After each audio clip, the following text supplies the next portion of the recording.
Michelle Bishop, sipping coffee in a fabulous Washington, D.C. penthouse that is decidedly not hers. Well, good morning from Washington, and as the sun rises behind me in what is decidedly not my fabulous penthouse home, let me introduce you to Michelle's 2020 Survival Guide, because oh yes, if you're watching this, 2020 is upon us. So, I'm going to give you my top 10 ways to make sure you get through the next year intact. Are you ready? Fantastic, let's do it. Number one, pay attention to your primaries. Primaries, primaries, primaries. They are important. In fact, in some of your states, that's where all of the action happens. But even in those less contentious states, primaries are still important.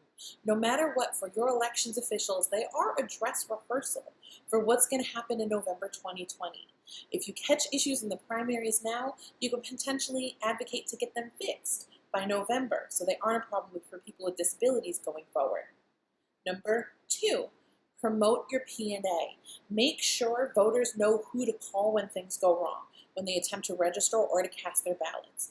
Not only can you potentially resolve these issues, but voters are an ear to the ground for you. Their calls give you a sense of what's going on in your state and what's happening in terms of access for voters with disabilities so that you can advocate to make those systems more accessible.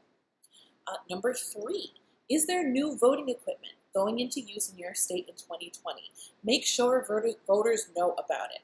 We want to train them on the equipment, have them demo the equipment so they know how to use it and what features they need to ask for when they go to vote. Voters who know what to expect are voters who actually vote. Let's also make sure that poll workers are being trained properly on that equipment so that they're able to activate those features for voters who need it. If not everyone votes the same method in your state, we know that we have a chronic problem with that equipment not being set up, not being switched on for use, and not being implemented properly. Voters don't know the equipment is there or they're deterred from using it. I'm sure you're tired of hearing the excuse that we don't have voters with disabilities here, as much as I'm tired of security advocates advocating for limited use of that accessible technology only by our community. We can put a stop to that in 2020. Are there new voting laws in effect in your state? Well, then that's number four. You want to make sure you're familiar with the pro-voter reforms that have passed in a number of states in 2018 and could be going into effect, and make sure that they're being implemented accessibly.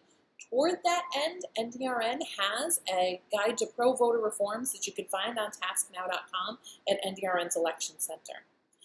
Number five, let's make sure you're hyping up Election Day. Use opportunities like National Disability Voter Registration Week during the ADA Anniversary Week in July and National Voter Registration Day in September to get voters excited. If they don't go to the polls, they can't tell us what's going on in terms of accessibility, and that's exactly why some of our elections officials say we don't have voters with disabilities here.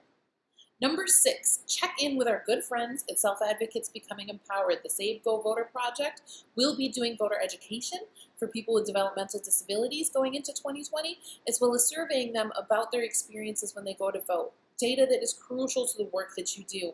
Get on board with those efforts. I'd love to connect you to the folks at Save. Number seven, do not burn out. I'm serious about this one. Take a cue from what I'm allegedly doing right now and get some rest and relaxation. Plan for that in 2020. This is going to be a high turnout, extremely contentious election, and that means it's going to be difficult to avoid whether or not you're at work. Plan for some self-care. I really genuinely mean that one. Number eight, make some new friends.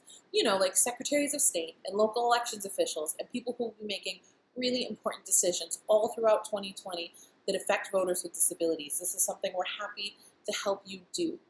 Going into 2020. We want to make sure that they are primed and ready to listen to our P&As when they're making decisions about the elections. Number nine, let's make sure we're tapping into trainings that NDRN has available for you. We've got a lot on tap for 2020. We're actually planning some pretty big things for the annual conference. We'll see you in Phoenix in June, but you can actually access those trainings anytime. They're always archived at the Election Center through NDRN if you go to tasknow.com and click on voting. And finally, number 10, happy holidays, happy new year, and I will see you in 2020.